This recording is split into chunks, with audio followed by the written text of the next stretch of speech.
ಪೀಠೋದಯ ಗ್ರಾಮ ದೇವತೆ ಕಲಶೇಶ್ವರ ಹಾಗೂ ಅನ್ನಪೂರ್ಣೇಶ್ವರಿಯನ್ನು ಮನಸಾರೆ ಸ್ಮರಿಸುತ್ತಾ ವಕ್ರತುಂಡ ಮಹಾಕಾಯ ಸೂರ್ಯಕೋಟಿ ಸಮಪ್ರಭ ನಿರ್ವಿಘ್ನಂ ಕುರುಮೇ ದೇವ ಸರ್ವದಾ ಸಂವಿಧಾನ ಶಿಲ್ಪಿ ಭಾರತ ರತ್ನ ಸಮಾನತೆಯ ಹರಿಕಾರ ದೇಶದ ಕಾನೂನು ಸಚಿವರು ದೇಶ ಕಂಡ ಡಾಕ್ಟರ್ ಬಿ.ಆರ್. ಅಂಬೇಡ್ಕರ್ ಅವರ 134ನೇ ಜನ್ಮದಿನ. ಸರ್ವರಿಗೂ ಅಂಬೇಡ್ಕರ್ ಜಯಂತಿಯ ಶುಭಾಶಯಗಳು.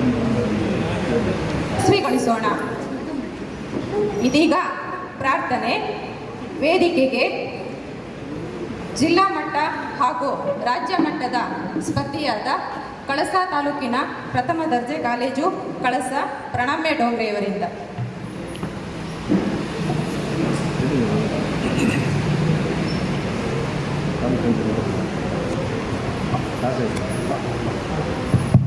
ಕೋಟಿ ಸೂರ್ಯ ಸಮಪ್ರಭಾ ನಿರ್ವಿಘ್ನಂ ಕುರು ಮೇ ದೇವಾ ಸರ್ವಕಾರ್ಯೇಷು ಸರ್ವದಾ. ಮೊದಲೊಂದಿದೆ ನಿನಗೆ ಗಣನಾಥ, ಮೊದಲೊಂದಿದೆ ನಿನಗೆ ಗಣನಾಥ, ಆ ದೇವ ವಂದಿಪೆ ನಿನಗೆ ಗಣನಾಥ. ಬಂದ ವಿಘ್ನಗಳ ಕಡೆ ಗಣನಾಥ ದೇವ, ಬಂದ ವಿಘ್ನಗಳ ಕಡೆ ಗಣನಾಥ, ಬಂದ ವಿಘ್ನ ಕಡೆ. ಮೊದಲೊಂದಿದೆ ನಿನಗೆ ಗಣನಾಥ, ಆ ದೇವ ವಂದಿಪೆ ನಿನಗೆ ಗಣನಾಥ. ಮಂಗಳ ಮೂರುತಿ ಗುರು ರಂಗ ಬಿಟ್ಟಲನ ಪಾದ,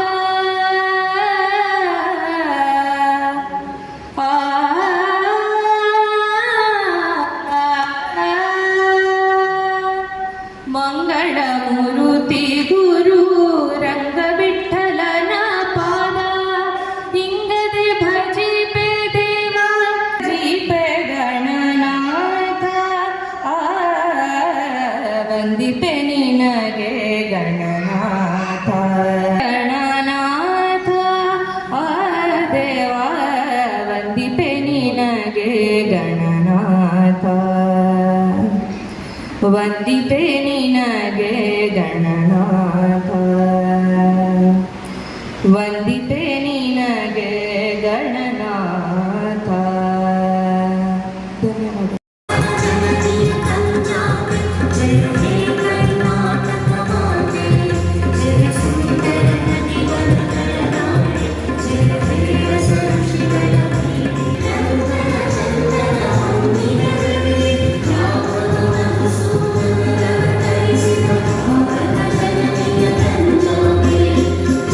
Thank you.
ಶ್ರೀ ಕೆ.ಜೆ.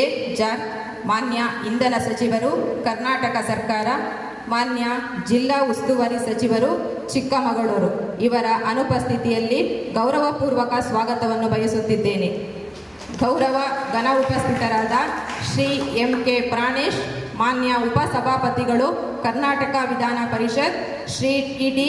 ರಾಜೇಗೌಡರು, ಮಾನ್ಯ ಅಧ್ಯಕ್ಷರು, ನವೀಕರಿಸಬಹುದಾದ ಇಂಧನ ಅಭಿವೃದ್ಧಿ ನಿಗಮ ಬೆಂಗಳೂರು ಹಾಗೂ ಮಾನ್ಯ ಶಾಸಕರು, ಶೃಂಗೇರಿ ವಿಧಾನಸಭಾ ಕ್ಷೇತ್ರ, ಡಾಕ್ಟರ್ ಆರತಿ ಕೃಷ್ಣ, ಮಾನ್ಯ ಉಪಾಧ್ಯಕ್ಷರು, ಅನಿವಾಸಿ ಭಾರತೀಯ ಕೋಶ ಬೆಂಗಳೂರು, ಶ್ರೀ ಶ್ರೀನಿವಾಸ ಎಂ, ಮಾನ್ಯ ಅಧ್ಯಕ್ಷರು, ಕರ್ನಾಟಕ ರಾಜ್ಯ ಪ್ರವಾಸೋದ್ಯಮ ಅಭಿವೃದ್ಧಿ ನಿಗಮ ಬೆಂಗಳೂರು ಸರ್ವರ ಅನುಪಸ್ಥಿತಿಯಲ್ಲಿ ಆದರಣೀಯ ಸ್ವಾಗತವನ್ನು ಬಯಸುತ್ತಿದ್ದೇನೆ.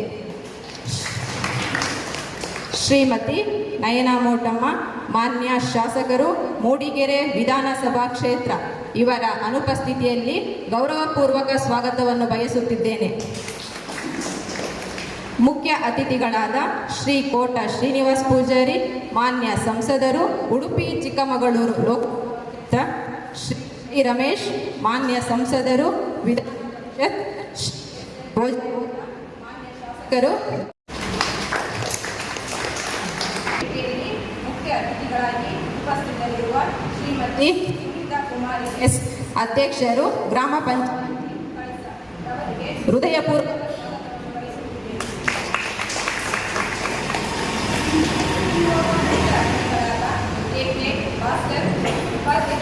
ಗ್ರಾಮ ಪಂಚಾಯತ್ ಕಳಸ ಇವರಿಗೂ ಕೂಡ ತುಂಬ ಹೃದಯ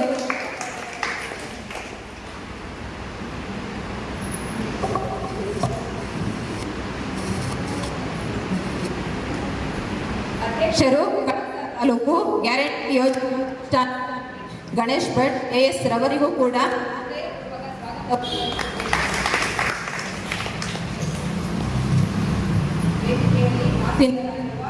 ಮಾನ್ಯ ಶ್ರೀ ಕಾವ್ಯ UAS ಅಧ್ಯಕ್ಷರು, ರಾಷ್ಟ್ರೀಯ ಹಬ್ಬಗಳ ಆಚರಣಾ ಸಮಿತಿ ಕಳಸ ತಾಲೂಕು ಕೂಡ ಗೌರವಪೂರ್ವಕ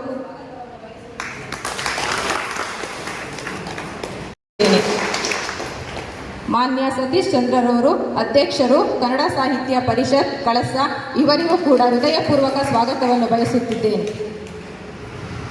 ಮಹಿಳಾ ಮಂಡಳಿಯ ಅಧ್ಯಕ್ಷರು ಹಾಗೂ ಗ್ರಾಮ ಪಂಚಾಯಿತಿಯ ಸದಸ್ಯರಾದ ಸುಜಯ ಸದಾನಂದ ಇವರಿಗೂ ಕೂಡ ಸ್ವಾಗತವನ್ನು ಬಯಸುತ್ತಿದ್ದೇನೆ. ಹಾಗೂ ಮಾನ್ಯ ಶ್ರೇಣಿಕ್ ಸರ್ ಅವರು, ಅಧ್ಯಕ್ಷರು, ಬ್ಲಾಕ್ ಕಾಂಗ್ರೆಸ್ ಸಮಿತಿ ಕಳಸ ಇವರಿಗೂ ಕೂಡ ಹೃದಯಪೂರ್ವಕ ಸ್ವಾಗತವನ್ನು ಬಯಸುತ್ತಿದ್ದೇನೆ. ಕಳಸ ತಾಲೂಕಿನ ಎಲ್ಲ ಗ್ರಾಮ ಪಂಚಾಯಿತಿ ಅಧ್ಯಕ್ಷರು, ಉಪಾಧ್ಯಕ್ಷರು, ಸದಸ್ಯರುಗಳು ಸರ್ಕಾರದ ಎಲ್ಲ ನಾಮನಿರ್ದೇಶನ ಸುತ್ತಿಕೊಳ್ಳಲಿ. ನಿಮ್ಮ ಶಕ್ತಿ ನಮ್ಮನ್ನು ರಕ್ಷಿಸಲಿ. ಸರ್ವಾಂತರ್ಯಾಮಿಯಾದ ನಿಮ್ಮ ಕರುಣೆ ನಮ್ಮನ್ನು ಕಾಪಾಡಲಿ ಎಂದು ಭಗವಂತನಲ್ಲಿ ಮನದಾಳದಿಂದ ಪ್ರಾರ್ಥಿಸಿಕೊಳ್ಳುತ್ತಾ, ಸಂಸ್ಕೃತಿಯ ಮೆರಗನ್ನು ಸೂಚಿಸುವ ದೀಪ ಬೆಳಗಿಸುವುದರ ಮೂಲಕ ಈಗ ಕಾರ್ಯಕ್ರಮದ ಉದ್ಘಾಟನೆ. ವೇದಿಕೆಯ ಎಲ್ಲ ಗಣ್ಯರು ಉದ್ಘಾಟನೆಯನ್ನು ನೆರವೇರಿಸಿಕೊಡ್ಬೇಕು ಅಂತ ಕೇಳಿಕೊಳ್ಳುತ್ತೇನೆ.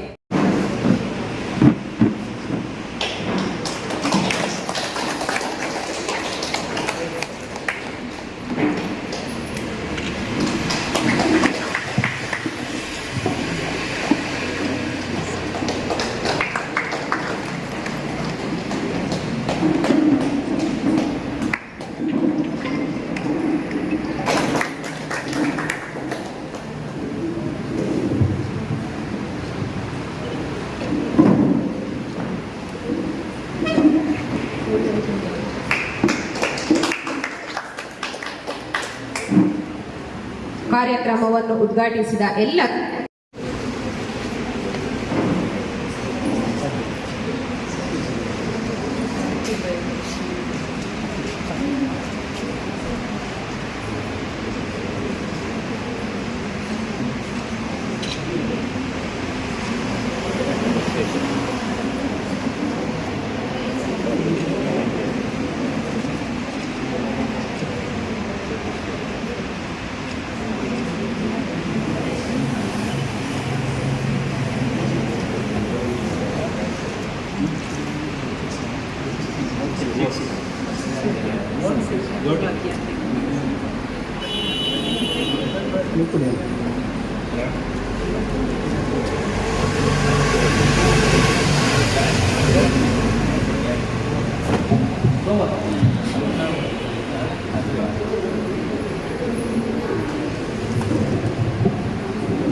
ಶ್ರೀಮತಿ ಕಾವ್ಯ ಮೇಡಮವರಿಗೂ, ನಮ್ಮ ಭಾಸ್ಕರನವರಿಗೂ ಹಾಗೂ ಗಣೇಶ್ ಭಟ್ ಇಲ್ಲಿ ನೆರೆದಂತಹ ಎಲ್ಲ ನನ್ನ ಸಹೋದರ ಸಹೋದರಿಯರಿಗೂ ಅಂಬೇಡ್ಕರ್ 134ನೇ ಹುಟ್ಟುಹಬ್ಬದ ಪ್ರಯುಕ್ತ ನಾನು ಎಲ್ಲರಿಗೂ ಶುಭಾಶಯಗಳನ್ನು ಕೋರುತ್ತೇನೆ. ಅಂಬೇಡ್ಕರ್ ಅವರ ಇಂದಿನ ಹುಟ್ಟುಹಬ್ಬವನ್ನು ಮಾಡೋದಕ್ಕೆ ಮುಖ್ಯ ಕಾರಣ ಅವರ ಒಂದು ಛಲ, ಹಠ ಮತ್ತು ಗುರಿಯೇ ಇದಕ್ಕೆ ಮುಖ್ಯ ಕಾರಣ ಆಗಿರುತ್ತೆ. ಹಾಗಾಗಿ ಅವರ ಈ ಸಾಧನೆಗೆ ಛಲ, ಹಠ, ಗುರಿ ಸಾಧನೆ ಆಗಿರೋದ್ರಿಂದ ಅದೆಲ್ಲ ನಮ್ಮೆಲ್ಲರ ಜೊತೆಗೆ ನಾವು ಅಳವಡಿಸ್ಕೋಬೇಕು ಅಂತ ಕೇಳ್ಕೊಳ್ತಿದ್ದೀನಿ. ಇಷ್ಟು ಹೇಳಿ ನಾನು 2 ಮಾತನ್ನು ಮುಗಿಸ್ತೀನಿ. 134ನೇ ವರ್ಷದ ಅಂಬೇಡ್ಕರ್ ಜಯಂತಿಯ ಶುಭಾಶಯಗಳು.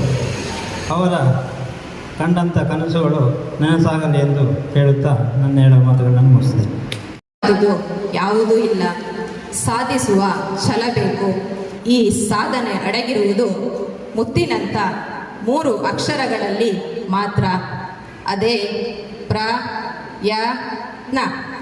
ಈ ಪ್ರಯತ್ನದಿಂದ ಕಳಸ ತಾಲೂಕಿನ 2024-25ನೇ ಸಾಲಿನಲ್ಲಿ ಕಳಸ ಸರ್ಕಾರಿ ಪದವಿ ಪೂರ್ವ ಕಾಲೇಜಿನ ದ್ವಿತೀಯ PUCಯಲ್ಲಿ ಕಲಾ, ವಾಣಿಜ್ಯ ಹಾಗೂ ವಿಜ್ಞಾನ ವಿಭಾಗಗಳಲ್ಲಿ ಅಂಕ ಗಳಿಸುವ ಮೂಲಕ ಉತ್ತೀರ್ಣರಾಗಿ ಕಳಸ ತಾಲೂಕಿಗೆ ತಂದಿರುವ ನೆಚ್ಚಿನ ವಿದ್ಯಾರ್ಥಿಗಳಾದ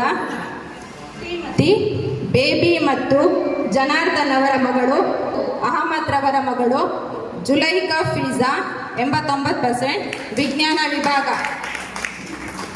ಶ್ರೀಮತಿ ಮಹಾಲಕ್ಷ್ಮಿ ಮತ್ತು ಪುರುಷೋತ್ತಮರವರ ಮಗಳು ಕುಮಾರಿ ದೀಕ್ಷಿತಾ ಪಿ 85% ಕಲಾ ವಿಭಾಗ.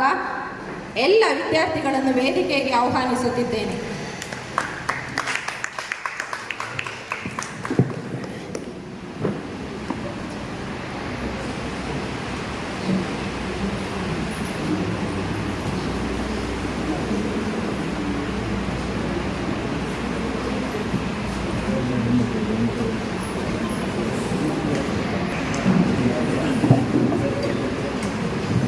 ಎಲ್ಲ ಗಣ್ಯರು ಸನ್ಮಾನಿಸಬೇಕಾಗಿ ಕೇಳಿಕೊಳ್ಳುತ್ತಿದ್ದೇನೆ.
ಅತ್ಯುತ್ತಮವಾಗಿದ್ದು ನಿಮ್ಮ ಭವಿಷ್ಯ ಉಜ್ವಲವಾಗಲಿ ಎಂಬುದೇ ನಮ್ಮೆಲ್ಲರ ಸನ್ಮಾನಿತ ವಿದ್ಯಾರ್ಥಿಗಳಿಗೆ ಇನ್ನೋರ್ವ ಕಳಸ ತಾಲೂಕು ಪ್ರಥಮ ದರ್ಜೆ ಕಾಲೇಜು ಕಳಸ ಭಕ್ತಿಗೀತೆಯಲ್ಲಿ ಜಿಲ್ಲಾ ಮಟ್ಟ ಹಾಗೂ ಭಾವಗೀತೆಯಲ್ಲಿ ರಾಜ್ಯ ಮಟ್ಟದ ಸ್ಪರ್ಧಿಯಾಗಿದ್ದು ಇದೀಗ ಕಾರ್ಯಕ್ರಮವನ್ನು ಪ್ರಾರ್ಥನೆಯೊಂದಿಗೆ ಪ್ರಾರಂಭಿಸಿದಂತಹ ಪ್ರಣಮ್ಯ ಡೋಂಗ್ರೆಯವರಿಗೆ ಸನ್ಮಾನ.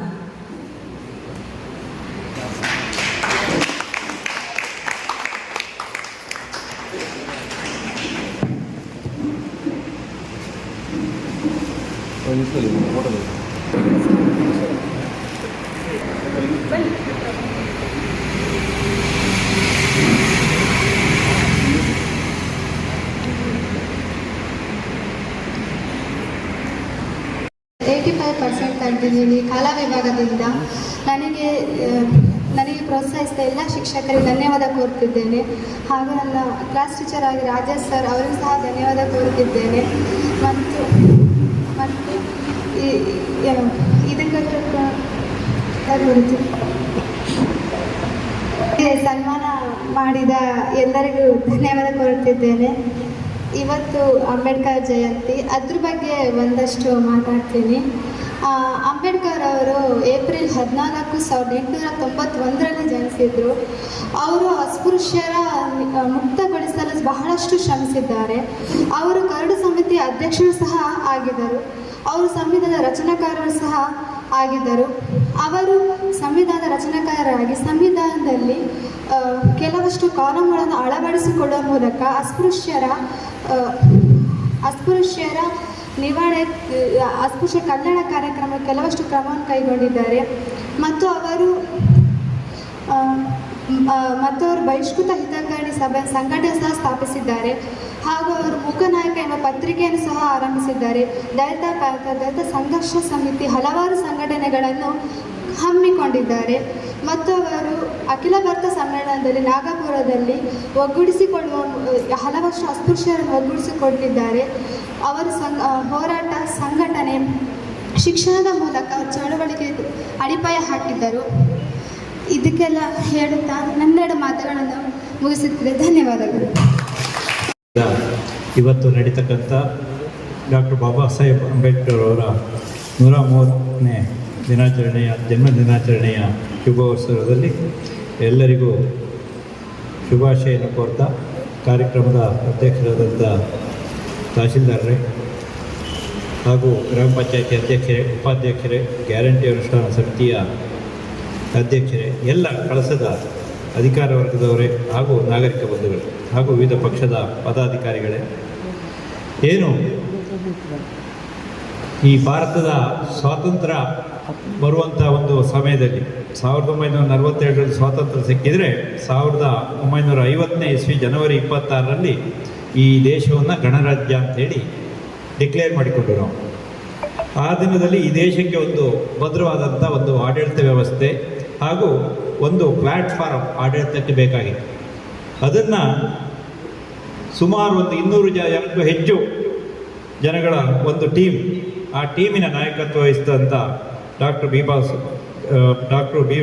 ಭೀಮ್ರಾವ್ ಬಾಬಾ ಸಾಹೇಬ್ ಅಂಬೇಡ್ಕರ್ ಅವರು ಈ ದೇಶದ ಇವತ್ತಿನ ಆಡಳಿತ ವ್ಯವಸ್ಥೆ, ರಾಜಕೀಯ ವ್ಯವಸ್ಥೆ ಏಕಮುಖವಾಗಿ ಸಾಗೋದಕ್ಕೆ ಅವಕಾಶ ಮಾಡಿಕೊಡಲವರು. ಯಾಕೆಂದರೆ ನಮ್ಮ ಜೊತೆ ಸ್ವಾತಂತ್ರ್ಯ ಸಿಕ್ಕಂಥ ಅನೇಕ ದೇಶಗಳಲ್ಲಿ ಸರ್ವಾಧಿಕಾರ ತಾಂಡವಾಡ್ತಾ ಇದೆ.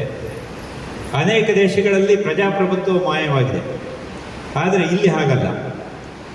ಏನು ಸಂವಿಧಾನದ ಆಶಯಗಳು, ಮೂಲಭೂತ ಹಕ್ಕುಗಳನ್ನು ಯಾವುದು ಬೇಕು ಯಾವುದು ಬೇಡ, ಈ ದೇಶಕ್ಕೆ ಯಾವುದು ಸೂಕ್ತವಾದದ್ದು ನಿರ್ಧಾರ ಮಾಡಿ ಕಾನೂನು ಕಟ್ಟಳೆಗಳನ್ನು ನಿರ್ಮಾಣ ಮಾಡೋದಕ್ಕೆ ಅವಕಾಶ ಮಾಡಿಕೊಟ್ಟವರು ಅಂಬೇಡ್ಕರ್ ಅವರು. ಏನು ದಲಿತ ಮಹಾನ್ ಜಾತಿಯಲ್ಲಿ ಹುಟ್ಟಿದರೂ ಸಹಿತ ಎಲ್ಲ ಜನಜಾತಿಗಳಿಗೆ ಅನ್ವಯ ಆಗ್ತಕ್ಕಂಥ ಒಂದು ಸಂವಿಧಾನ ನಿರ್ಮಾಣ ಮಾಡೋದಕ್ಕೆ ಕಾರಣಕರ್ತರಾದರು. ಬಹುಶಃ ಅವರು ಸುಮಾರು 14 ಡಾಕ್ಟರೇಟ್ಗಳನ್ನು ಪಡೆದಿದ್ರು ಅಂತ ಹೇಳಿ ನಾನು ಕೇಳಿದ್ದೇನೆ.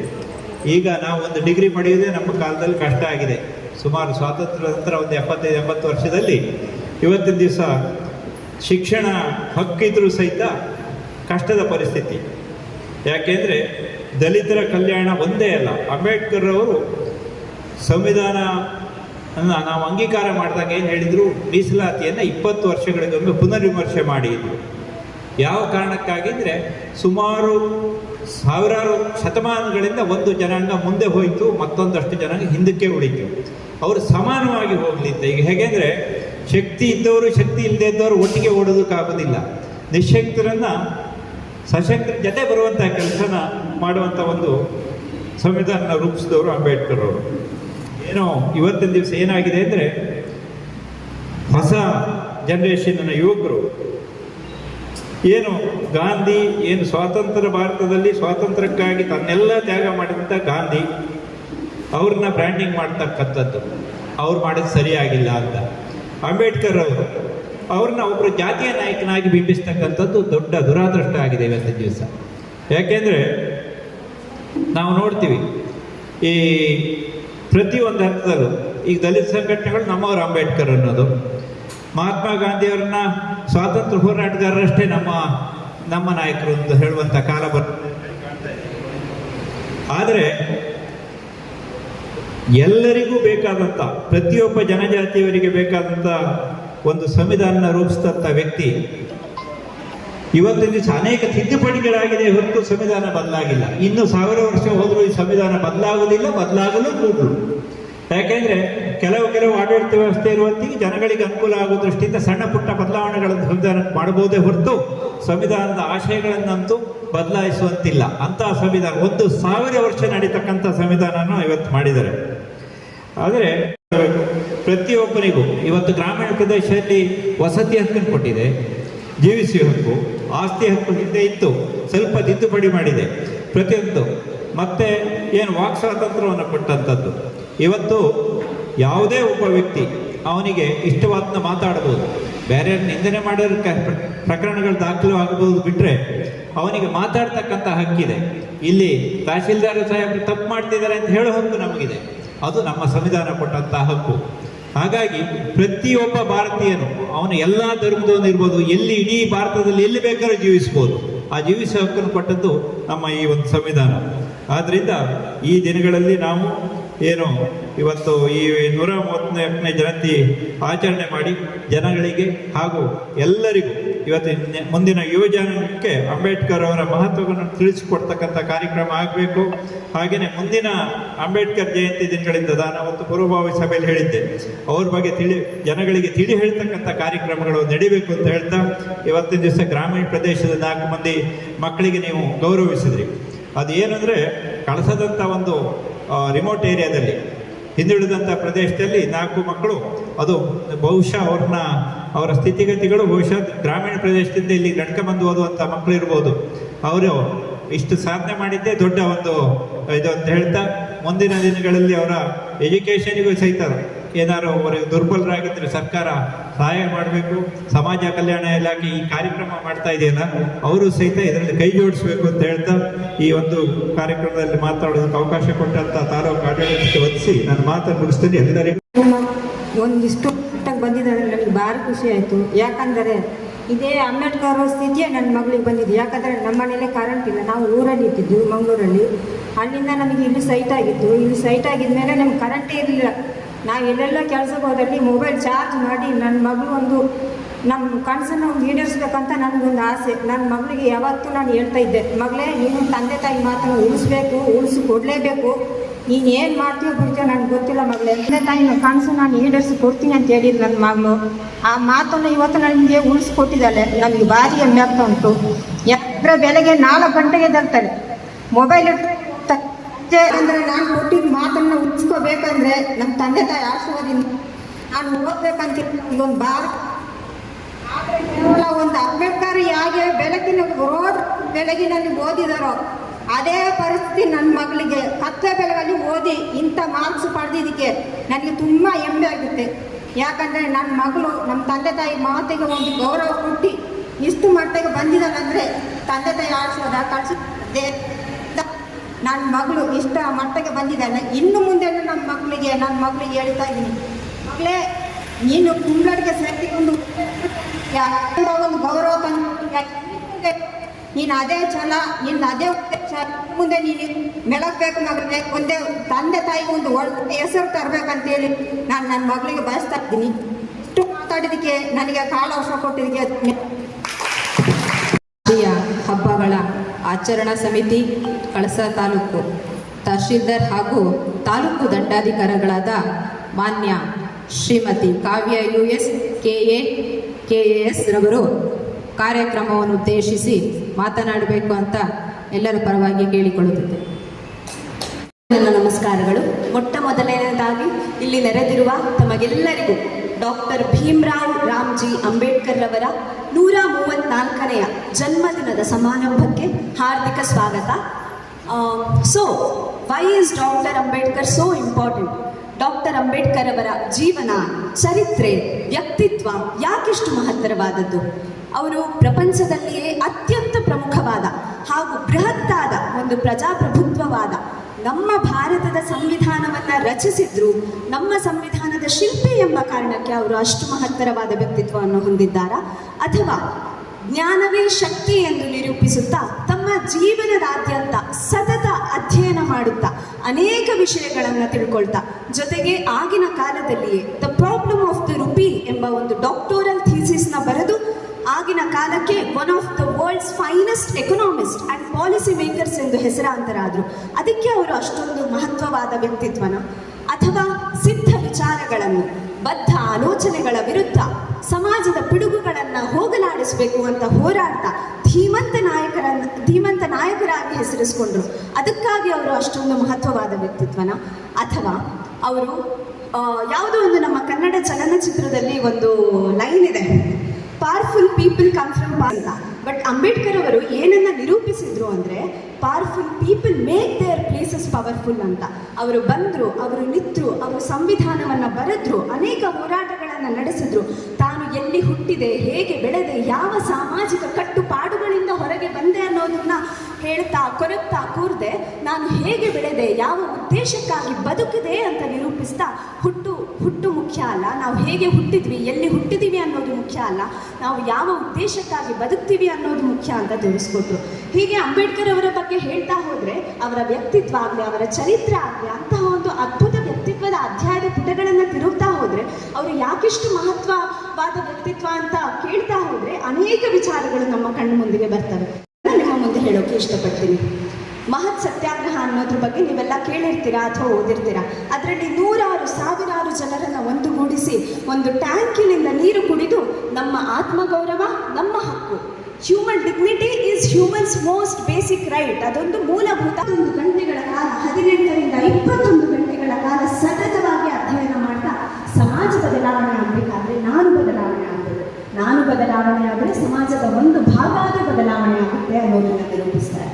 ಇನ್ನು ಕೇಂದ್ರದ ಕಾನೂನು ಸಚಿವರಾಗಿದ್ದಾಗ ಅವರು ತಮ್ಮ ಆದರ್ಶಕ್ಕೆ ಧಕ್ಕೆ ಬಂತು ಅಂತ ಅಧಿಕಾರವನ್ನೇ ತ್ಯಜಿಸ್ತಾರೆ. ಸಂಸ್ಕೃತದ ಒಂದು ಶ್ಲೋಕ ನನಗೆ ನೆನಪಿಗೆ ಬರುತ್ತೆ ಈಗ, ಜಾನಾಮಿ ಧರ್ಮಂ ನಚಮೆ ಪ್ರವೃತ್ತಿ, ಜಾನಾಮಿ ಅಧರ್ಮಂ ನಚಮೆ ನಿವೃತ್ತಿ ಅಂತ. ಅಂದರೆ ನನಗೆ ಧರ್ಮ ಯಾವುದು ಅಂತ ಗೊತ್ತು, ಆದರೆ ಧರ್ಮವನ್ನು ಆಚರಿಸುವ ಪ್ರವೃತ್ತಿ ನನಗಿಲ್ಲ. ಅಧರ್ಮ ಯಾವುದು ಅಂತಲೂ ಗೊತ್ತು, ಆದರೆ ಅಧರ್ಮದ ಆಚರಣೆಗಳಿಂದ ನಿವೃತ್ತಿ ಹೊಂದಲು ನನಗೆ ಆಲೋಚನೆಗಳಿಲ್ಲ. ಅಧರ್ಮ ಯಾವುದು ಅನ್ನೋದನ್ನ ಭೇದ ಮಾಡಿ ನಾನು ಧರ್ಮದ ಹಾದಿಯಲ್ಲೇ ನಡಿಬೇಕು ಅನ್ನೋದನ್ನ ನಿರ್ಧಾರ ಮಾಡಿ ಅವರು ಅಧಿಕಾರಕ್ಕಾಗಿ ಬದುಕಲಿಲ್ಲ, ಅಂತಸ್ತಾಗಿ ನಮಗೆಲ್ಲರಿಗೂ ಪ್ರತಿನಿತ್ಯ ನಮ್ಮ ಸಾಮಾನ್ಯ ಜೀವನದಲ್ಲಾಗಿರ್ಬೋದು ಅಥವಾ ಆಡಳಿತ ಕಚೇರಿಯಲ್ಲಿ ನಡೆಯುವಂತಾನೆ ಬೀಳೋಕೆ ಸಾಧ್ಯ, ಕೂತವನು ಬೀಳೋಕೆ ಸಾಧ್ಯನಾ ಅಂತ. ಹಾಗೆ ನಾವು ಪ್ರಯತ್ನ ಪಟ್ಟರೆ ಮಾತ್ರ ತಪ್ಪುಗಳು ಗೊತ್ತಾಗೋಕೆ ಸಾಧ್ಯ. ತಪ್ಪುಗಳು ಗೊತ್ತಾದ ತಕ್ಷಣ ತಿದ್ದುಕೊಳ್ಳುವ ಮನಸ್ಸಿರ್ಬೇಕಷ್ಟೇ ಅನ್ನೋದು ಅಂಬೇಡ್ಕರ್ ಅವರ ಇನ್ನೊಂದು ಸಂದೇಶ. ಆಮೇಲೆ ನಮ್ಮ ಸಂವಿಧಾನವನ್ನು ರಚಿಸಬೇಕಾದ್ರೆ ಅನೇಕ ಟೀಕಾಕಾರರು ಏನಂತ ಹೇಳ್ತಾರೆ ಅಂದರೆ, ದಿಸ್ ಕಾನ್ಸ್ಟಿಟ್ಯೂಷನ್, ಈ ಸಂವಿಧಾನ 60ಕ್ಕಿಂತ ಹೆಚ್ಚು ದೇಶಗಳ ಸಂವಿಧಾನದಿಂದ ನಿಯಮಗಳನ್ನು, ಕಾನೂನುಗಳನ್ನು, ವಿಚಾರಗಳನ್ನು ಕತ್ತು ಕಾಪಿ ಪೇಸ್ಟ್ ಮಾಡಿದೆ ಅಷ್ಟೇ, ಇದಕ್ಕೆ ಒಂದು ಸ್ವಂತಿಕೆ ಅನ್ನೋದಿಲ್ಲ ಅನ್ನೋ ಆರೋಪವನ್ನು ಮಾಡ್ತಾರೆ. ಆಗ ಅಂಬೇಡ್ಕರ್ ಅವರು ಹೇಳ್ತಾರೆ, ಉತ್ತಮ ವಿಚಾರಗಳಿಗಾಗಲಿ ಉತ್ತಮ ಆದರ್ಶಗಳಿಗಾಗಲಿ ಕಾಪಿರೈಟ್ ಅನ್ನೋದು ಎಲ್ಲೂ ಇಲ್ಲ. ಸೊ ಅವರು ಸಂಸ್ಕೃತದ ಒಂದು ಮಾತಿದೆ, ಆನೋ ಭದ್ರಾಹ ಕೃತವೋ ಯಾಂತು ವಿಶ್ವತಃ ಅಂತ. ಅಂದರೆ ಪ್ರಪಂಚದ ಯಾವ ಕೋಣೆಗಳಿಂದಾಗಲಿ ಯಾವ ಮೂಲೆಗಳಿಂದಾಗಲಿ ಉತ್ತಮ ವಿಚಾರಗಳು ಬರುವುದಿದ್ದರೆ ಬರಲಿ ಅಂತ. ಹಾಗೆ ಅವರು ಸಂವಿಧಾನವನ್ನು ನನ್ನ ಮೂಗಿನ ನೇರಕ್ಕೆ ಮಾತ್ರ ರಚಿಸ್ತೀನಿ, ನಾನು ಯಾವ ಆದರ್ಶಗಳನ್ನು ಯಾವ ಉತ್ತಮ ವಿಚಾರಗಳನ್ನು ಬೇರೆ ಯಾವ ದೇಶದಿಂದಲೂ ಎರವಲು ಪಡೆಯೋದಿಲ್ಲ ಅಂತ ನಿರ್ಧಾರ ಮಾಡಿದರೆ, ಸ್ವಪ್ರತಿಷ್ಠೆಗಾಗಿ ಮಾಡಿದ್ದಿದ್ರೆ ಬಹುಶಃ ಇವತ್ತು ನಮ್ಮ ಸಂವಿಧಾನ ಇಷ್ಟೊಂದು ಸುಂದರವಾಗಿ, ರಾಜೇಂದ್ರ ಅವರು ಹೇಳಿದಂಗೆ ಇಷ್ಟು 75 ವರ್ಷಗಳ ನಂತರವೂ ಕೂಡ Indian constitution is one of the most successful constitutions in the world. ಯಾಕಂದರೆ ನಮ್ಮಲ್ಲಿ ಅನೇಕ ವಿಧಿಗಳಿವೆ, 100ಕ್ಕೂ ಹೆಚ್ಚು ಅಮೆಂಡ್ಮೆಂಟ್ಗಳಾಗಿದೆ, ತಿದ್ದುಪಡಿಗಳಾಗಿದೆ. ಆದರೂ ಕೂಡ ಸಂವಿಧಾನದ ಕೋರ್, ಅದರ ಮೂಲ ಆತ್ಮ ಏನಿದೆಯಲ್ಲ ಅದು ಇನ್ನೂ ಬದಲಾಗಿಲ್ಲ. ಅದು ಭಾರತೀಯತೆಯನ್ನು ಉಳಿಸ್ಕೊಂಡಿದೆ. ಅದಕ್ಕೆ ಅವರ ಪರಿಶ್ರಮ ಬಹಳಷ್ಟಿದೆ ಅಂತ ಇಲ್ಲಿ ಹೇಳ್ಬೋದು. ಇನ್ನು ಅವರದೇ ಆದ ಕೆಲವು ಹೇಳಿಕೆಗಳನ್ನು ಹೇಳಕ್ಕೆ ಇಷ್ಟಪಡ್ತೀನಿ. ಮೊದಲನೇದಾಗಿ, ಫಸ್ಟ್ ಆಫ್ ಆಲ್ ನನಗೆ ಇವತ್ತು 4 ಹೆಣ್ಣು ಮಕ್ಕಳನ್ನು ಈ ಒಂದು ಸಾಧಕರ ಸೀಟಿನಲ್ಲಿ ನೋಡಿ ಬಹಳ ಸಂತೋಷ ಆಯಿತು. ಅಂಬೇಡ್ಕರ್ ಅವರು ಹೆಣ್ಣು ಮಕ್ಕಳ ಬಗ್ಗೆ ಒಂದು ಒಳ್ಳೆಯ ಹೇಳಿಕೆಯನ್ನು ಕೊಡ್ತಾರೆ. I measure the progress of a community, I measure the progress of a community by the degree of the progress of it's women ಅಂತ. ಅಂದರೆ ನಾನು ಯಾವುದೇ ಒಂದು ಸಮುದಾಯದ ಯಾವುದೇ ಒಂದು ಸಮಾಜದ ಪ್ರಗತಿಯನ್ನು ಅದರ ಮಹಿಳೆಯರ ಪ್ರಗತಿಯ ಮೇಲೆ ಅಳೆಯುತ್ತೇನೆ ಅಂತ. ಖಂಡಿತ, ಯಾಕಂದರೆ ನಮ್ಮ ಗಾದೆ ಇದೆ ಅಲ್ವಾ, ಹೆಣ್ಣೊಂದು ಕಲಿತರೆ ಶಾಲೆಯೊಂದು ತೆರೆದಂತೆ ಅಂತ.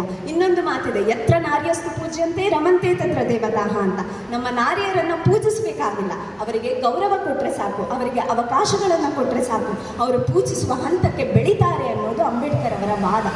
ಇನ್ನೊಂದಿದೆ, ಇವತ್ತು ಶೈಕ್ಷಣಿಕ ಕ್ಷೇತ್ರದಲ್ಲಿ ಸಾಧನೆ ಮಾಡಿರುವ ಮಕ್ಕಳು ನನ್ನ ಮುಂದೆ ಕೂತಿರೋದ್ರಿಂದ ಅವ್ರೇನು ಹೇಳ್ತಾರೆ ಅಂದರೆ, ಬಿ ಎಜುಕೇಟೆಡ್, ಶಿಕ್ಷಣವನ್ನು ಸಂಪಾದಿಸಿರಿ, ಒಳ್ಳೆಯ ಶಿಕ್ಷಣವನ್ನು ಸಂಪಾದಿಸಿರಿ. B organised, ಸಂಘಟಿತರಾಗಿರಿ. ಯಾಕಂದರೆ ಎಷ್ಟೋ ಸಲ ತಾಲೂಕು ಕಚೇರಿಯಲ್ಲಾಗಿರ್ಬೋದು ಅಥವಾ ರಾಜಕೀಯದಲ್ಲಾಗಿರ್ಬೋದು ಸಂಘಟನೆಗಳಿಲ್ಲ ಅಂದರೆ, ಈಗ ಮಾಹಿತಿ ಹಕ್ಕು ಅಂತ ಕೆಲವೊಂದು ಕೇಳ್ತೀರಾ, ಅಥವಾ ಏನೋ ಪರಿಸರದ ಸಂಘಟನೆಗಳಿರುತ್ತೆ, ಅಥವಾ ಮಾನವ ಹಕ್ಕು ಸಂಘಟನೆಗಳಿರುತ್ತೆ, ಪ್ರಾಣಿ ಪಕ್ಷಿಗಳ ಸಂರಕ್ಷಣೆಗಾಗಿ ಸಂಘಟನೆಗಳಿರುತ್ತೆ. ಈ ಸಂಘಟನೆಗಳೆಲ್ಲ ಇಲ್ಲ ಅಂದಿದ್ರೆ ಬಹುಶಃ ತಪ್ಪು ದಾರಿಯಲ್ಲಿದ್ದವ್ರನ್ನ ಸರಿ ದಾರಿಗೆ ಎಳೆಯೋಕೆ, ಅಥವಾ ದಾರಿಯೇ ಗೊತ್ತಿಲ್ಲದೆ ನಡೀತಾ ಇರೋರನ್ನ ಸರಿ ದಾರಿಯನ್ನು ತೋರಿಸೋದಕ್ಕೆ ಬಹುಶಃ ಕಷ್ಟ ಆಗ್ತಿತ್ತು ಅನಿಸುತ್ತೆ. ಹಾಗಾಗಿ ಅವರು ಹೇಳ್ತಾರೆ, ಬಿ ಆರ್ಗನೈಸ್ಡ್, ಒಂದು ಇನ್ಸ್ಟಿಟ್ಯೂಷನಲ್ ಆರ್ಗನೈಸೇಷನ್ ಇರಬೇಕು, ಸಂಘಟನೆ ಇರಬೇಕು ಅನ್ನೋದು ಹೇಳ್ತಾರೆ. ಆ್ಯಂಡ್ ಬಿ ಅಜಿಟೇಟೆಡ್, ಅಂದರೆ ಯಾವುದನ್ನು ಪ್ರಶ್ನಿಸೋಕ್ಕಾಗಲಿ ಯಾವುದನ್ನು ಉತ್ತರಿಸೋಕ್ಕಾಗಲಿ ಗೊಂದಲ ಬೇಡ. ಯಾಕಂದರೆ ನಾವಿಲ್ಲಿ ಯಾರು ಪರ್ಫೆಕ್ಟ್ ಅಲ್ಲ, ಬಟ್ ನಾವು ಪರ್ಫೆಕ್ಷನ್ ಟುವರ್ಡ್ಸ್ ನಡಿದೇ ಇದ್ರೂ ಒಳ್ಳೆಯತನದ ಟುವರ್ಡ್ಸ್ ನಡಿಬೋದಲ್ವಾ. So that is what he says, be educated, be organised, be agitated ಅಂತ. ಆ್ಯಂಡ್ ಇನ್ನೊಂದು ಅವರ ಬಹಳ ಉತ್ತಮವಾದ ಒಂದು ಹೇಳಿಕೆ ಅಂತ ಅಂದರೆ, we are Indians firstly and lastly. ನಾವು ಭಾರತೀಯರು ಮೊದಲನೇದಾಗಿಯೂ ಕೊನೆಯದಾಗಿಯೂ. ಯಾಕಂದರೆ ನಾವು ಯಾವ ಜಾತಿಯಲ್ಲಿ ಹುಡ್ತೀವಿ, ಯಾವ ಧರ್ಮದಲ್ಲಿ ಹುಡ್ತೀವಿ, ಯಾವ ಜಾಗದಲ್ಲಿ ಹುಡ್ತೀವಿ, ಯಾವ ವಿಚಾರಗಳನ್ನು ನಮ್ಮ ತಲೆಯಲ್ಲಿ ತುಂಬಿಕೊಂಡಿರ್ತೀವಿ ಅನ್ನೋದಕ್ಕಿಂತ ನಾವೆಲ್ಲರೂ ಭಾರತೀಯರು ಅನ್ನೋದು ಮುಖ್ಯ. ಇವತ್ತು ಕೆಲವೊಂದು ಬೇಸರದ ಸಂಗತಿ ಏನಾಗುತ್ತೆ ಅಂದರೆ, ಎಷ್ಟೋ ನಾಯಕರನ್ನು ಇಲ್ಲಿ ಹೇಳಿದಂತೆ ಒಂದು 4 ಗೋಡೆಗಳ ಚೌಕಟ್ಟಿನೊಳಗೆ ಕೂರಿಸಿಬಿಟ್ಟು ಈ ನಾಯಕ ಈ ಸಮಾಜದವರು, ಈ ವರ್ಗದವರು, ಈ ಸಮುದಾಯದವರು ಅಂತ ಹೆಸರು ಕೊಡ್ತಾರೆ. ಆದರೆ ಅಂಬೇಡ್ಕರ್ ಅವರು ಭಾರತೀಯತೆಯನ್ನು ಪ್ರತಿಪಾದಿಸಿದರು, ಭಾರತೀಯತೆಯ ಸಂದೇಶವನ್ನು ಕೊಟ್ಟರು. ಹಾಗಾಗಿ ಅವರನ್ನು ಯಾವುದೋ ಒಂದು ಕಟ್ಟುಪಾಡುಗಳಿಗೆ ಸೀಮಿತರಾಗಿಸದೆ ನಾವು ಫಸ್ಟ್ ಭಾರತೀಯರು ಅನ್ನೋದನ್ನು ನಂಬೋಣ. ಫಾರ್ ಎಕ್ಸಾಂಪಲ್, ನಮ್ಮ ಆಡಳಿತದಲ್ಲೇ ಆಗಿರ್ಬೋದು ಅಥವಾ ರಾಜಕೀಯದಲ್ಲೇ ಆಗಿರ್ಬೋದು, ಯಾವ ಕ್ಷೇತ್ರದಲ್ಲಿ ಆದರೂ ಆಗಿರ್ಬೋದು, ನಾವು ಭೇದ ಭಾವ ಮಾಡೋಕ್ಕೆ ಶುರು ಮಾಡಿದರೆ ಬಹುಶಃ ಯಾರು ನಾವು ಭಾರತೀಯರಾಗಿ ಉಳಿಯೋಕ್ಕೆ ಸಾಧ್ಯ ಇಲ್ಲ. ಅದಕ್ಕೆ ಅವರು ಆರ್ಟಿಕಲ್ 15ನಲ್ಲಿ ಒಂದೊಳ್ಳೆಯ ಆರ್ಟಿಕಲ್ನ ಇನ್ಸರ್ಟ್ ಮಾಡಿದ್ದಾರೆ ಕಾನ್ಸ್ಟಿಟ್ಯೂಷನ್ನಲ್ಲಿ. No discrimination against any race, religion, caste, sex and place of birth. ಯಾರಿಗೇ ಆಗಲಿ ಭೇದ ಭಾವವನ್ನು, ಪಕ್ಷಪಾತವನ್ನು ಹುಟ್ಟು, ಜನಾಂಗ, ಜಾತಿ, ಲಿಂಗ ಹಾಗೂ ಜನ್ಮಸ್ಥಳದ ಆಧಾರದ ಮೇಲೆ ಮಾಡುವ ಹಕ್ಕು ನಮಗೆ ಯಾರಿಗೂ ಇಲ್ಲ. ಅದೊಂದು ಅಕ್ಷಮ್ಯ ಅಪರಾಧ, ಸಾಂವಿಧಾನಿಕ ಅಪರಾಧ ಅದು. ಹಾಗಾಗಿ ಈ ಒಂದು ಸಮಾನತೆಯ ಸಂದೇಶವನ್ನು, ಈಕ್ವಾಲಿಟಿ, ಲಿಬರ್ಟಿ, ಫ್ರೀಡಮ್, ಈ ಥರ ಸಮಾನತೆ, ಸ್ವಾತಂತ್ರ್ಯ ಅನ್ನೋ ಸಂದೇಶಗಳನ್ನು ಅವರು ತಮ್ಮ ಜೀವನ ಪೂರ್ತಿ ಸಾರ್ತಾ ಬರ್ತಾರೆ. ಅಂಬೇಡ್ಕರ್ ಅವರ ಜೀವನವನ್ನು ನೆನೆಸ್ತಾ ಹೋದರೆ ಮಂಕುತಿಮ್ಮನ ಕಗ್ಗದ ಒಂದು ಕಗ್ಗ ನೆನಪಾಗುತ್ತೆ. ಬೆಟ್ಟದಡಿ ಮನೆಗೆ ಮಲ್ಲಿಗೆ ಯಾವು. ಅವರು ಬೆಟ್ಟ ಅಂದರೆ ತುಂಬ ದೊಡ್ಡದು. ಬ್ರಿಟಿಷರಿದ್ದರು ಭಾರತಕ್ಕೆ ಅಂಬೇಡ್ಕರ್ ಅವರು ಕೆಲಸ ಮಾಡಬೇಕಾದ್ರೆ. ಹಾಗಂತ ಆ ಬೆಟ್ಟದ ಮುಂದೆ ನಾನು ವಿರುದ್ಧ ಮಾಡಬೇಕು, ಆ ಬೆಟ್ಟವನ್ನು ಕಡಿಬೇಕು ಅನ್ನೋ ಆಲೋಚನೆಯ ಜೊತೆಗೆ ಅವರಿಗೆ ಆ ಬೆಟ್ಟದಿಂದ ನಾನೇನು ಒಳ್ಳೆಯ ನೆರಳನ್ನು ಪಡಿಬೋದಾ, ನೀರನ್ನು ಪಡಿಬೋದಾ, ಬೇರೆ ಏನಾದರೂ ಪಡಿಬೋದಾ ಅಂತ ಯೋಚನೆ ಮಾಡಿದರು. ಹಾಗಾಗಿ ಅವರು ಬೆಟ್ಟದ ಕೆಳಗೆ ಹುಲ್ಲಾದರು, ಮನೆಗೆ ಮಲ್ಲಿಗೆಯಾಗು, ತಾವು ಇರುವ ಸಮಾಜದಲ್ಲಿ ಒಳ್ಳೆಯ ಜ್ಞಾನವನ್ನು ಪಸರಿಸಿದರು. ಕಲ್ಲಾಗು ಕಷ್ಟಗಳ ಮಳೆಯ ವಿಧಿಸುರಿಯೇ, ಎಷ್ಟಾದರೂ ಕಷ್ಟಗಳು ಬರಲಿ ನಾವು ಕಲ್ಲಿನಂತೆ ತಡ್ಕೋತೀವಿ ಅನ್ನೋದನ್ನು ನಿರೂಪಿಸಿದರು. ಹಾಗೆ ಬೆಲ್ಲ ಸಕ್ಕರೆಯಾಗು ದೀನ ದುರ್ಬಲರಿಗೆ ಅಂತ ಅವರು ಮಹಿಳೆಯರ ಹಕ್ಕಿಗೋಸ್ಕರ, ದುರ್ಬಲರ ಹಕ್ಕಿಗೋಸ್ಕರ, ದೀನ ದಲಿತರ ಹಕ್ಕಿಗೋಸ್ಕರ ಜೀವನ ಪೂರ್ತಿ ಹೋರಾಡಿದರು. ಎಲ್ಲರೊಳಗೊಂದಾಗು ಮಂಕುತಿಮ್ಮ ಅಂತ. ಬಹುಶಃ ಇವತ್ತು ಮಾಬ್ ಲಿಂಚಿಂಗ್, ಮರ್ಯಾದೆ ಹತ್ಯೆ, ಬೀದಿ ಜಗಳಗಳು ತುಂಬ ಜಾಸ್ತಿ ಹೆಚ್ಚಾಗ್ತಾ ಇದೆ. ಜನರಿಗೆ ಆಚಾರ ವಿಚಾರಗಳ ಬಗ್ಗೆ ಅರಿವು ಜಾಸ್ತಿ ಆಗ್ತಾ ಹೋದಂಗೆ ಜನರು ನಾವು ಐಸೋಲೇಟ್ ಆಗ್ತಾ ಇದ್ದೀವಿ. ಬಹುಶಃ ಭಾರತೀಯತೆಯನ್ನು ಮರೆತು ನಮ್ಮದೇ ಆದ ಯಾವುದೋ ಒಂದು ಪ್ರತ್ಯೇಕತೆಯನ್ನು ನೋಡೋಕ್ಕೆ ಶುರು ಮಾಡ್ತಾ ಇದ್ದೀವಿ. ಹಾಗಾಗಿ ಮತ್ತೆ ಭಾರತೀಯತೆಯನ್ನು ಸ್ಮರಿಸೋಣ. ಯಾಕಂದರೆ ಇಂತಹ ಮಹಾತ್ಮರು ಇವರು ಕೇವಲ ಒಬ್ಬ ವ್ಯಕ್ತಿ ಅಲ್ಲ, ಒಂದು ಶಕ್ತಿ, ಯುಗಕ್ಕೊಮ್ಮೆ ಬರುವಂಥವರು, ಒಂದು ಶಕ್ತಿ, ಒಂದು ಯುಗ, ಒಂದು ಚಿಂತನೆ.